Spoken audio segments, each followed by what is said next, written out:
I was sitting on a log in the bush in Namibia with four San Bushmen and my friend, and we were taking a break to get something to eat in the shade when, seemingly out of the blue, one of the Bushmen further on the log stood up and with his long pole just smacked the ground. And we all looked, we're like, what just happened? And he walks over and he grabs this snake. There was this snake that had been slowly making its way over to our log, and he didn't hesitate at all to strike it. Now, there's a lot to unpack from that story, but what I want to focus on today is his awareness skills. So before the snake had approached, he had been facing my direction, which was away from the snake, and he was having a conversation with his friends, but somehow he knew that the snake was approaching behind him. How did he know that?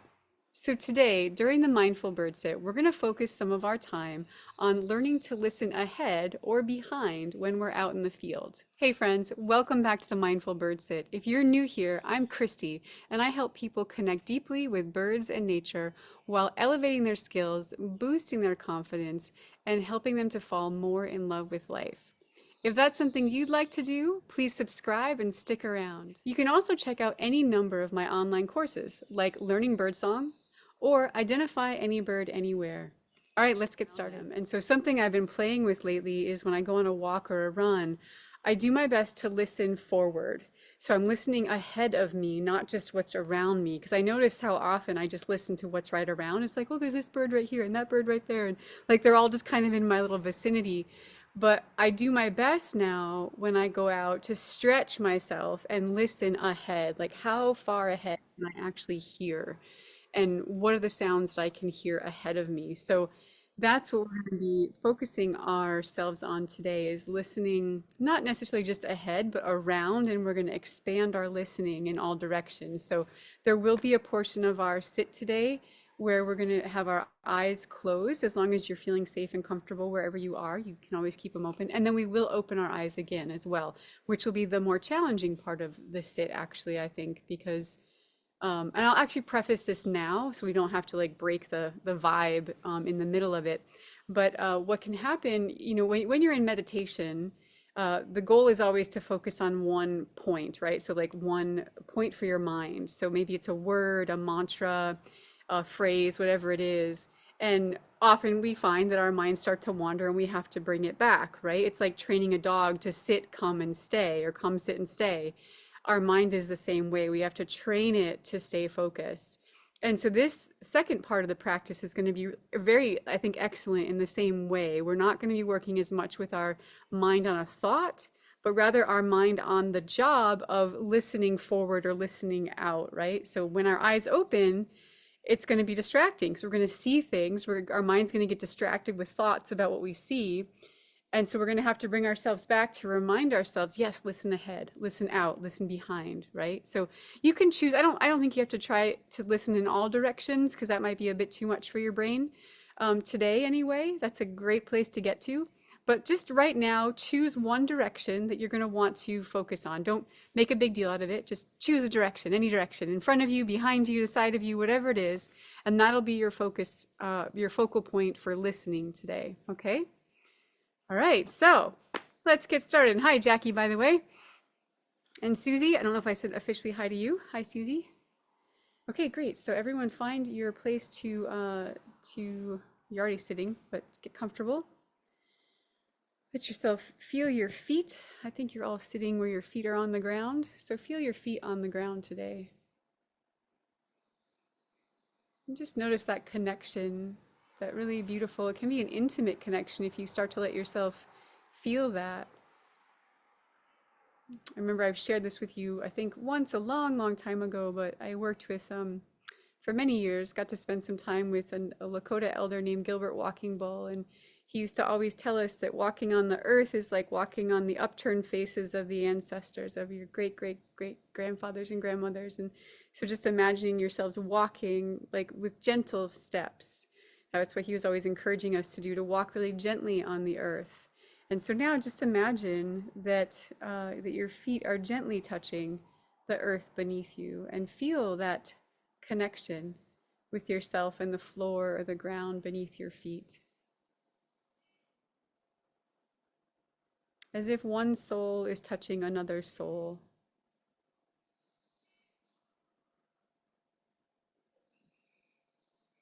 Beautiful.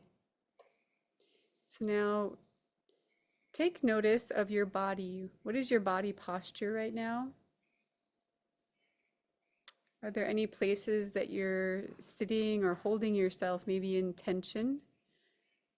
And what parts of you are open and soft, curious? Maybe there's a part that feels a little achy or stiff. And just checking with your body, checking with the parts you might forget, like your toes, maybe your knuckles of your fingers, your earlobes, the crown of your head.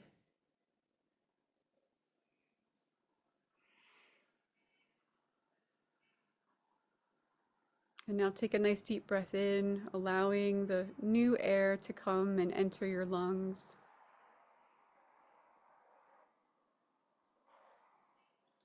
And then letting it go.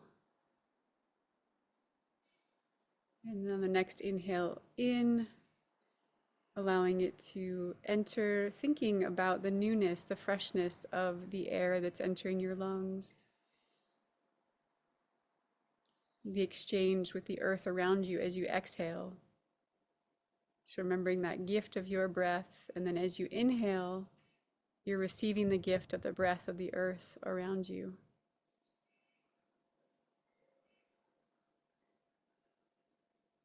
And knowing that your breath at some point may touch the family, your friends, your neighbors. So just sending good vibes with that breath as you exhale it. Beautiful. So you can close your eyes if you want to now, if you're feeling like you're in a safe place. Just feel your body, feel your heart rate, your breath.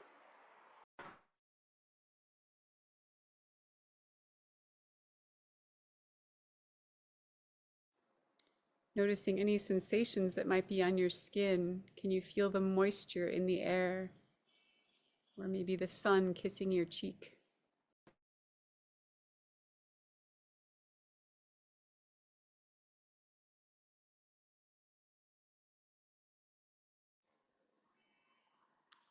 Good work.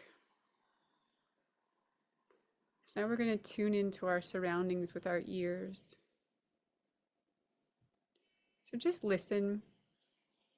Listen as if you're a playful explorer, like you're 6 years old again, and you're going to explore the landscape with your ears in a really playful, non-attached kind of a way. You'll hear a sound, you'll get excited about it, and then you'll go on to the next one. Just let yourself explore all directions all around you.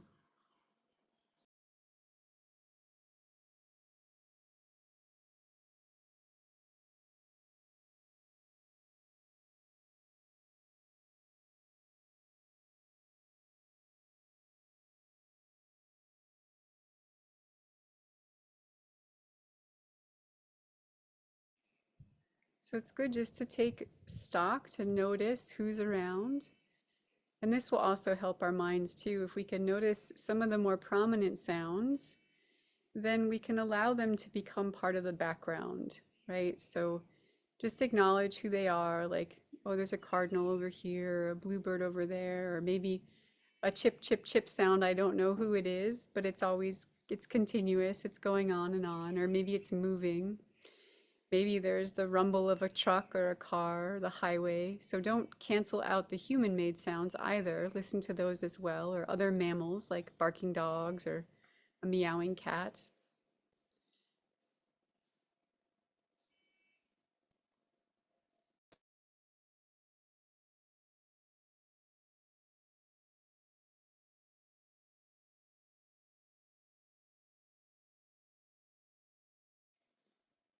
Nice. So now we're going to bring some focus to our listening. So still with your eyes closed, if you're feeling okay with that right now. We're going to listen to the sounds that are closest to us. Maybe just an arm's distance away, maybe 10 feet or so.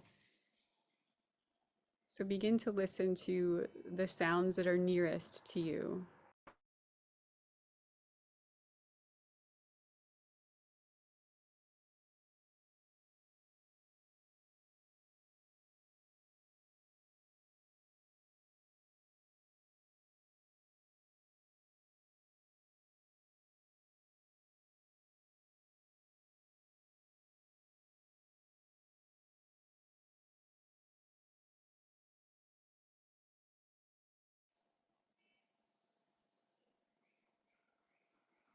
Nice work.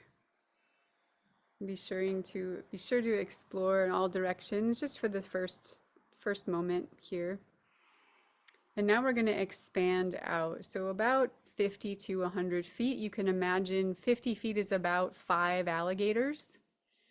So just imagine 5 large alligators stretched out.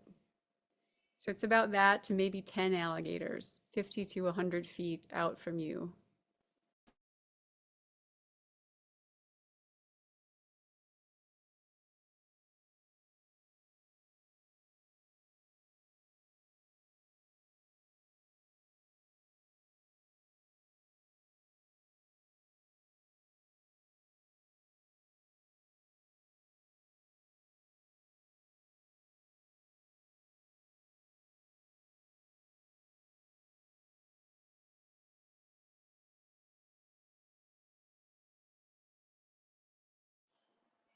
It's great.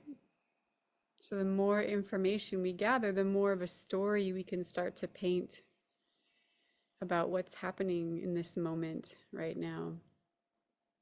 So still with our eyes closed, now you can expand your listening beyond that. So go 500 to 1,000 feet. So you might think about 3 Olympic-sized pools all the way up to the Empire State Building. So imagine that the Empire State Building is just lying on its side. And then what are the sounds that you can hear in that range, 500 to 1,000 feet outward?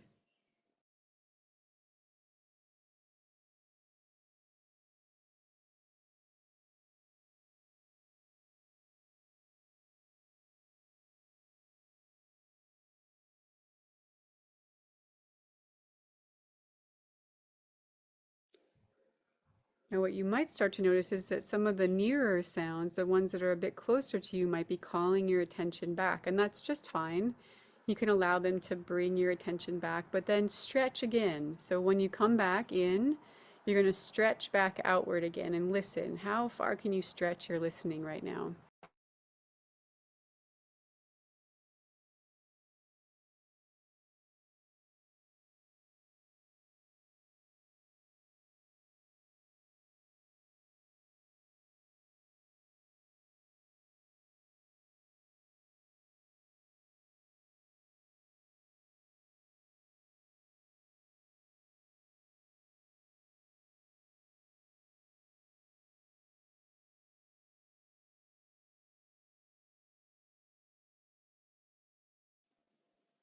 Beautiful.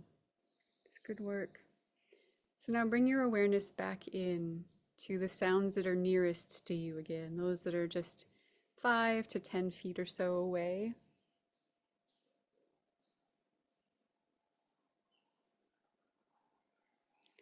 And then in the next moment, we're going to open our eyes, and I want you to find a point to look at that's only about 5 or 10 feet away from you. That's going to be your focal point for your eyes, just to begin with. So go ahead and open your eyes when you're ready, and just allow them to be soft. So we're looking with owl eyes, with our softened vision. You're going to focus on that one point, and then allow your vision to expand in all directions without moving your focus point.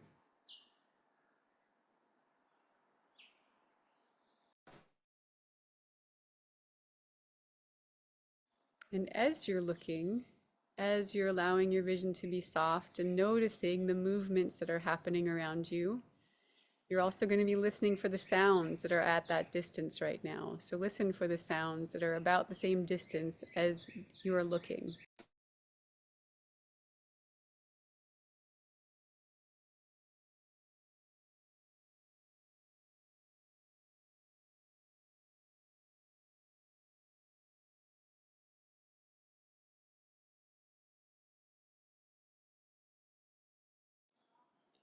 Beautiful. And now go ahead and find something that's about 50, I don't know, anywhere from 10 to 50 feet away for you to look at. Find your focal point and then soften your gaze. But this time, when you are focusing your eyes in that distance, what I want you to do is listen beyond that point. So if you're looking about 20 feet away from you, I want you to listen about 50 to 100 feet away from you. So keep your eyes at that one point, soft, nice and soft vision, but then listen beyond that.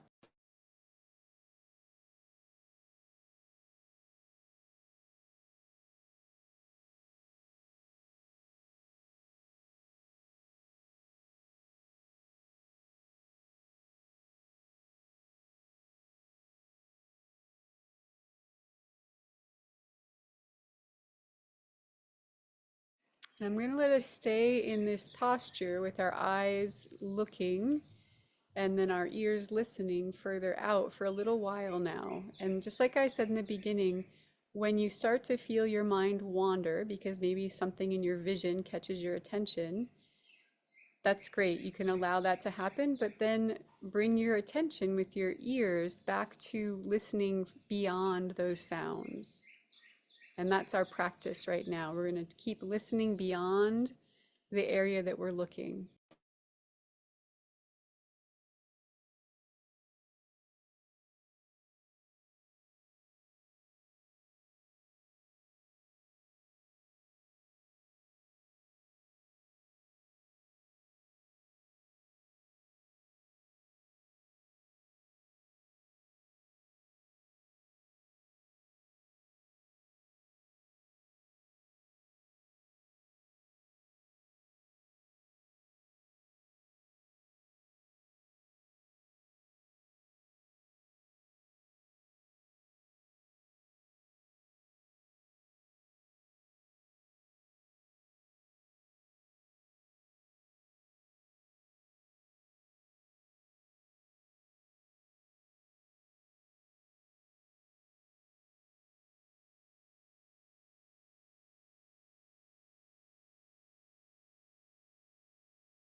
Good work.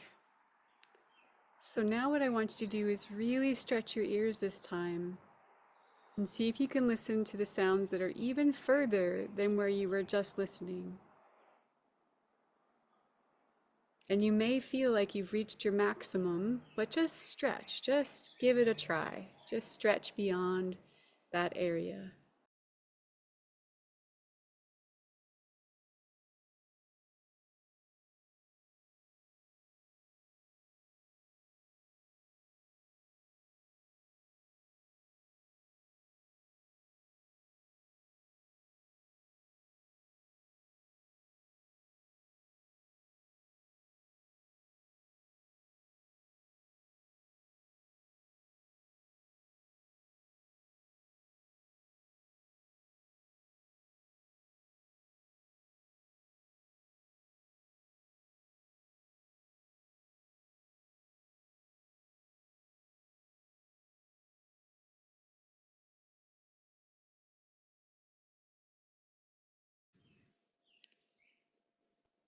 And now we're going to shift our eyes. So you're looking at that one point, but now look beyond that. So stretch out a little bit further with your vision and find another point to look at that's maybe another 50 feet beyond that one. And allow that to become your area of focus and soften vision. And now it's probably about the distance that you were with your listening. So now listen beyond that place where you're looking. So we're looking at this point about 150, maybe 200 feet out. And you're going to be listening beyond that point.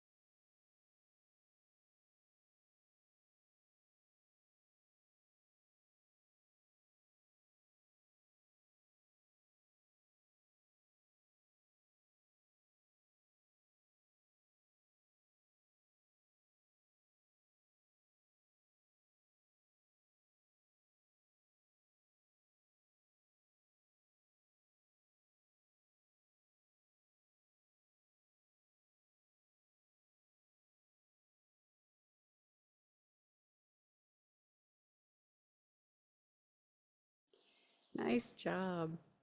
All right, let's bring it back in just a little bit. So we'll go to the place we were just a moment ago, the place that's about 50 feet out. So bring your eyes back there and bring your listening back in about another 50 to 100 feet. So it's just still beyond that focal point of your eyes. We're still listening beyond that point, but we're just bringing the focal point back in a little bit.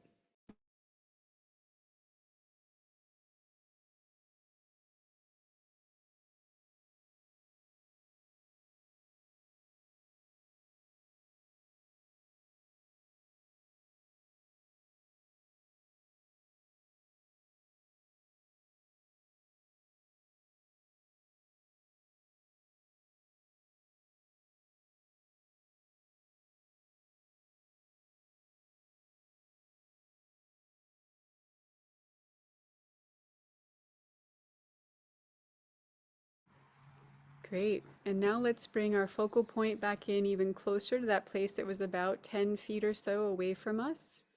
And we'll be listening to the area that's about 50 feet away from us.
Great. So keep your eyes at this focal point, the one that's about 10 feet away from you, but now we're going to stretch our ears back out again, even to the furthest point that you can possibly listen right now. So our eyes are going to be near and our listening is going to be stretched really far out.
Great work.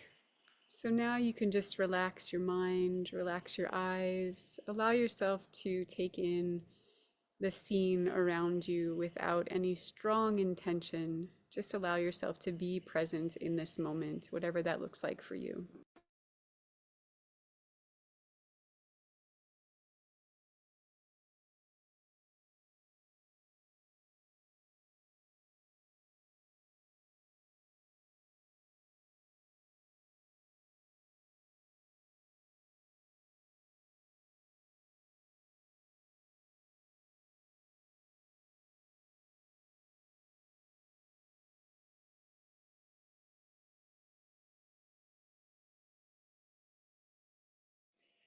All right. Good work, everybody. So take the next moment or two to offer gratitude or a blessing to those ones that you interacted with today.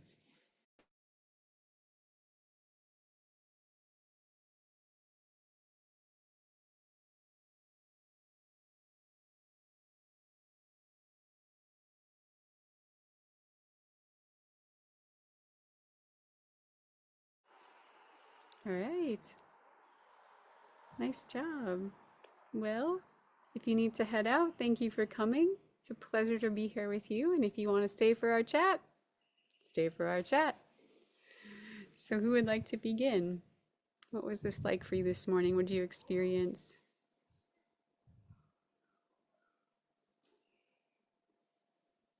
Yeah, Cheryl, please. Well, as good fortune would have it, when we started talking about listening to sounds that were far away, one of my neighbors is having some pavers installed in their yard.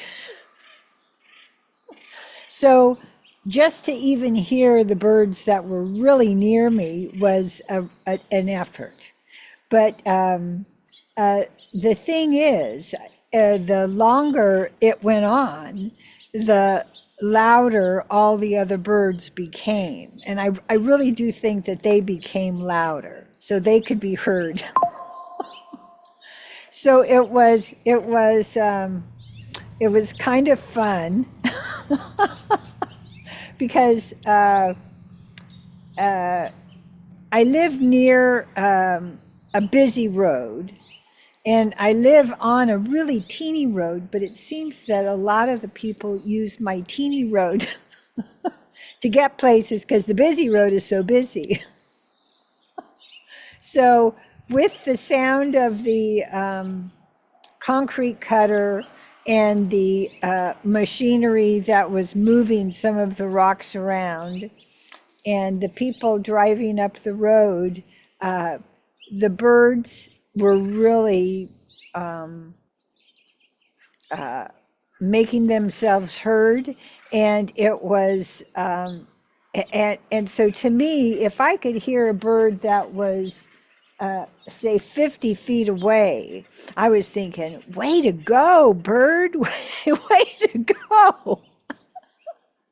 And the ones that the like Anna's hummingbird that just makes those little chit chit chits, my goodness, they were just doing fabulously, just fabulously. So it was just an interesting thing to go through. Because normally it's really quiet. I mean, right now it's quiet, but it wasn't when when we were going through the meditation. So Of course, it's right? it's a real learning experience for me to just let it be because I'll still hear everything. Yeah, yeah. Well, way to go. I mean, a big high five on that one for you because to be able to hear the birds beyond the machinery, sometimes our minds will get so fixated on the machinery and frustrated with the machinery and just like, I wish they would shut up so that I could hear the birds. And you were able to, I don't know, fully allow, but like it sounds like to allow both of them to be present where you could still hear the birds even though the machinery was going on, whether they got louder or not, or you just got more keyed in to hearing them. But maybe it was both. Maybe they did get louder so they could be heard, you know? And that's what you thought happened. So yeah. Yeah. Yeah, rad, Cheryl. Thank you. That's Thank you. great. Yeah. Uh-huh. All right. Who else would like to share? Yeah, Anne, please.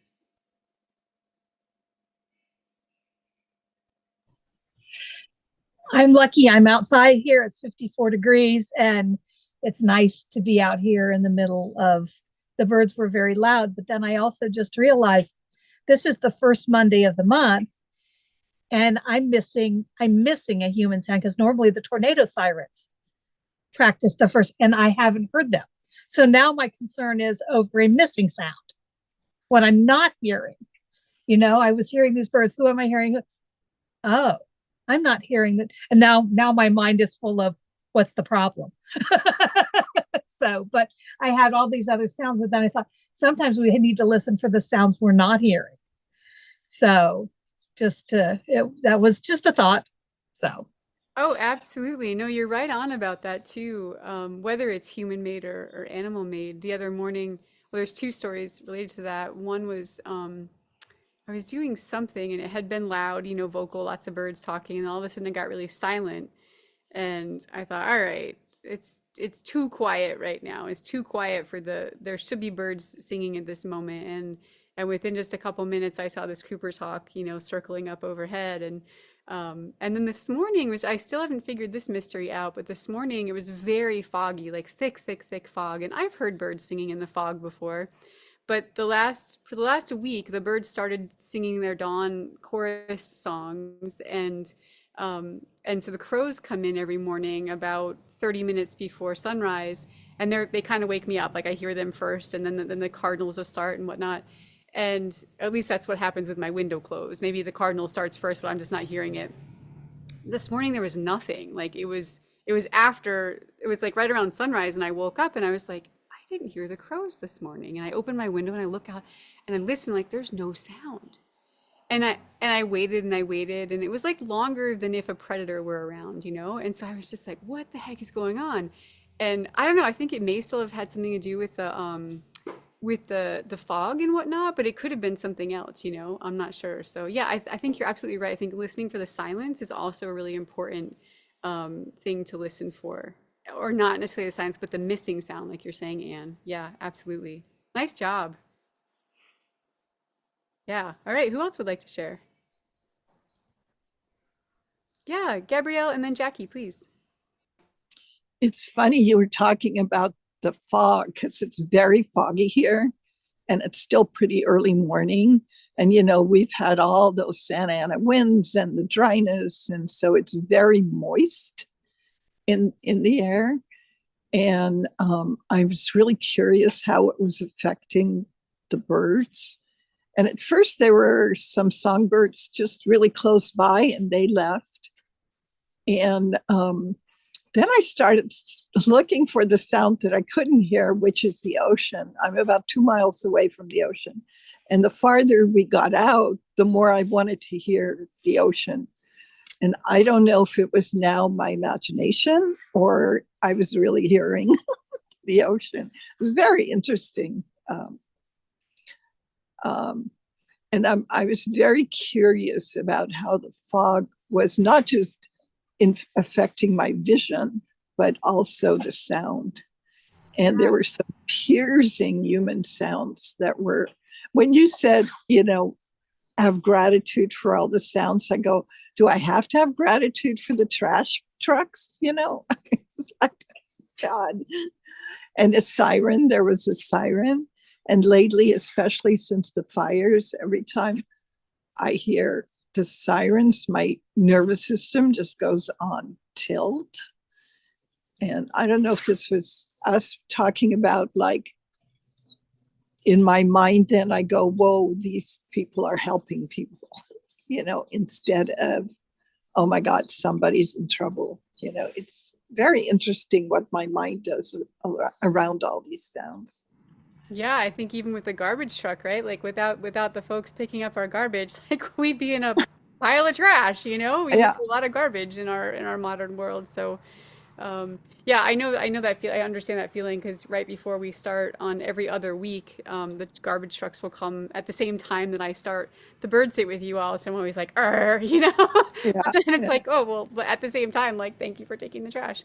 But yeah, and were you able to hear, like, were you able to hear the birds, around those sounds and beyond those sounds? Did you yeah, feel like today? Yeah. yeah, yeah. Especially the crows, and visually, I always like look at this wire that's about probably 100 yards away, and there's usually a lot of cormorants, but there's just one today. Yeah, it And is interesting to start to also like for everyone who, if you ever have fog in your area, just to start to notice what changes for everybody. Like we even change when there's fog around, like how we have to drive and move, and it's different. And I will just like put a little addendum on my earlier story. When I went out for the run earlier, there were these large pockets of silence in the neighborhood here, but then there were these pockets where there was just like a bunch of birds and they were all talking and they were all doing their things. So it's not like they were all gone and they were all quiet. It's just, it was just different today. Something was a little bit different in how they were behaving. But I love that you were listening, just listening in that way, Gabrielle. Yeah, I think it's great to like stretch our, not just stretch distance wise, but stretch our mind to think differently about, what affects the sound.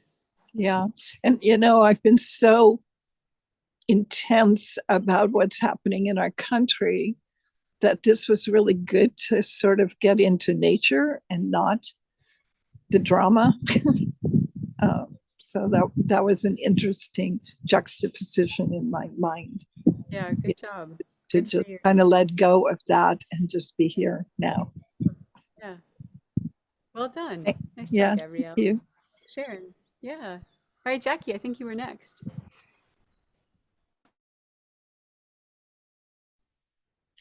Um, well, I've got two things.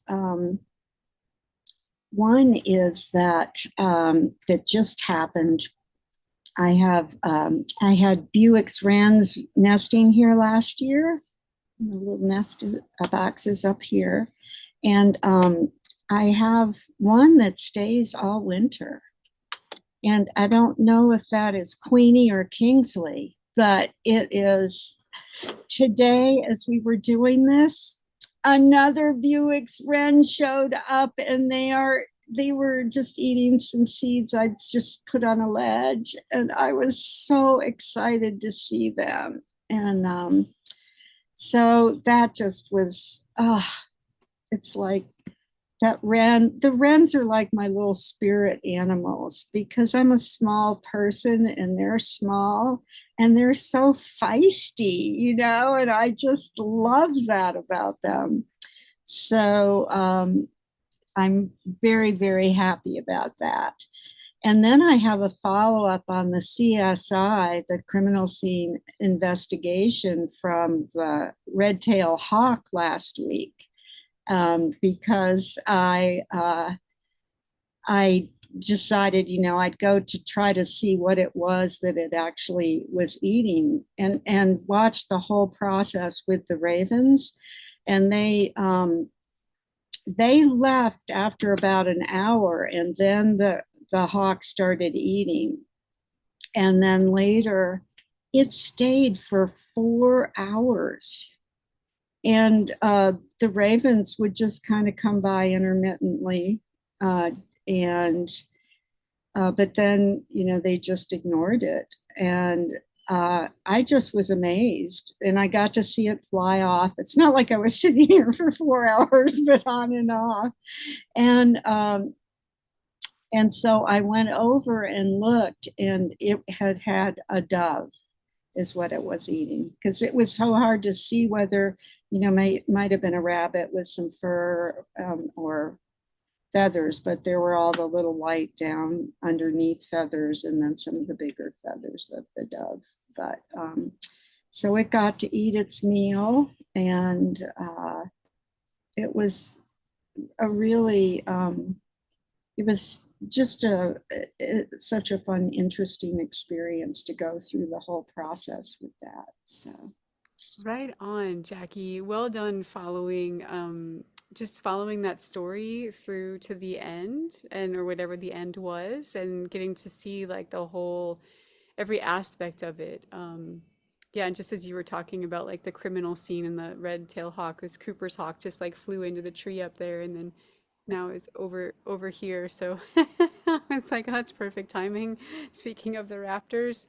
Um, but yeah, and then there was something, oh, you were, I think it's a really magic moment when you can be there the moment that the birds arrive. Della was sharing that during one of our master sessions the other night, this experience she had with a group of birds that like literally just, it was like likely the moment that they came in from wherever they spent the winter, and they're migrating through to like their nesting area, and they came in, and so like maybe you got to see like the moment that your wren returned. And that's just, I think that that's such a special thing that we can experience. And every chance that we can be outside and connect and just be present to these moments is, it's just really, really special, especially this time of year, when there is so much change and newness happening. And so, yay, Jackie, that's really exciting.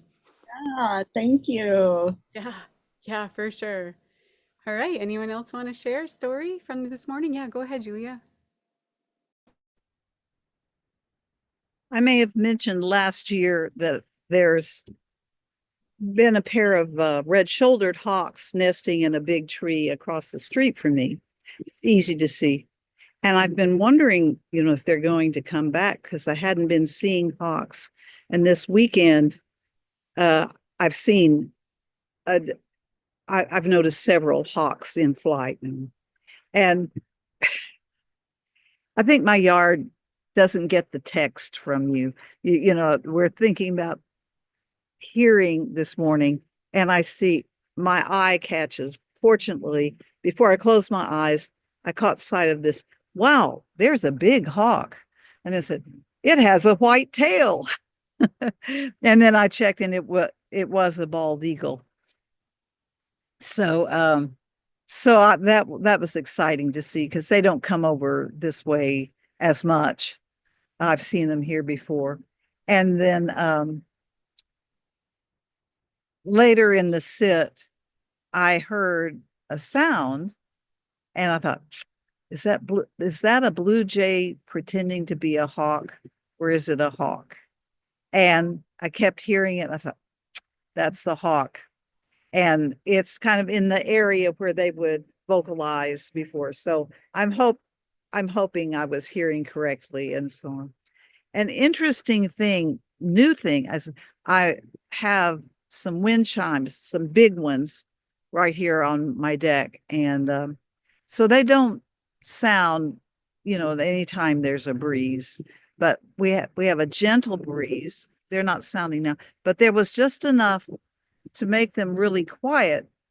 And what it seemed to me was that I thought, oh, someone else in the neighborhood has some chimes like mine. It seemed to be in the distance.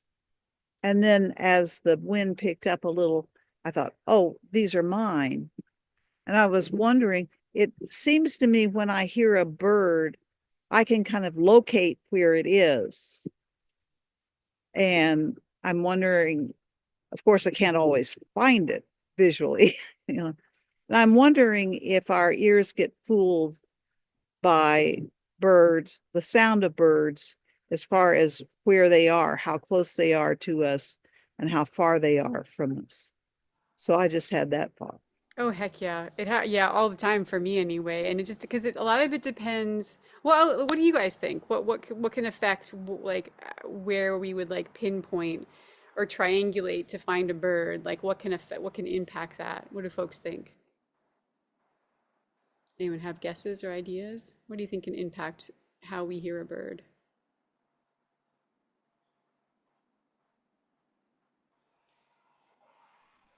Della, Cheryl, Jackie. Yeah, go ahead, Jackie. Um, well, I would think wind definitely makes a difference. Yep. Wind will for sure make a difference. Yep. What And maybe else? just the angle in which you're sitting could make a difference, or just that, you might hear better with one ear than another, or so it depends on which is closest to the area. And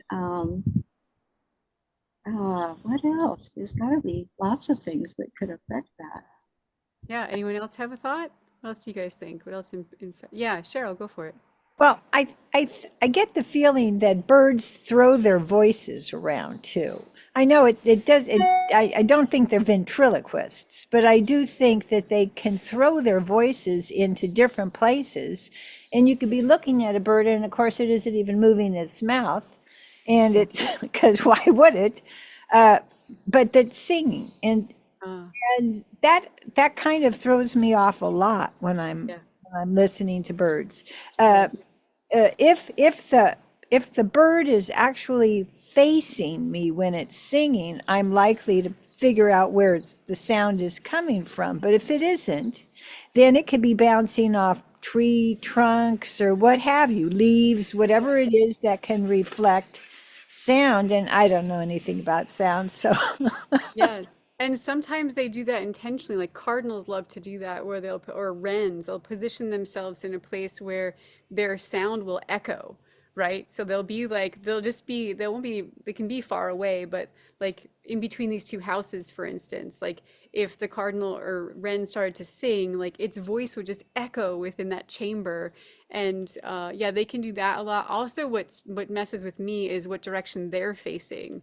So I was listening to this Golden Crown Kinglet the other morning, and they just have a two-note call, a little song that they do, and I was like, oh, it's pretty far away, and I was like, oh, maybe I won't bother trying to see it, and then I was like, oh no, it's really close, and I was like, okay, maybe I will. I kept walking forward like toward the dock, and I was like, oh no, it really is far away. I was like, no, it's really close, and I was like, maybe there's two of them, I don't know. And then the more I got out there, I was like, oh, I think it's like I finally listen for long enough, which is often what you have to do, just listen long enough and get yourself in a good position. And I realized that it was just turning. It was just depending on like where it was facing. And sometimes it was facing like toward me and it would sound very close. And then other times it would turn away and it would sound very far away. So it's just kind of like an obvious sort of thing, like just whichever direction they're turning.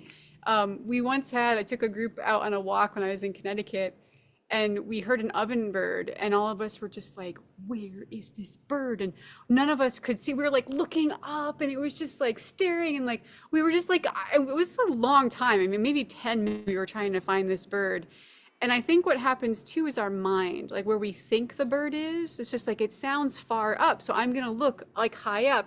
It was literally just about eye level with us. I finally had this instinct to just like look a little bit lower, and there it was. But when it was singing, it would tip its head up and it would angle its voice high up. So it was low, but it was tipping its head and just like imagine it's a little megaphone, and it's like, "Brr, brr, brr," and it was just sending its song up in the sky versus like if it was just kind of, facing directly out at us. So yeah, it can depend all on like where they're looking, which direction, how they're facing it, and then the fog, the wind, like all those other. And I like what you I think brought up, Cheryl, like the bouncing off of buildings and trees, and if you're inside the forest versus if you're like out in a meadow.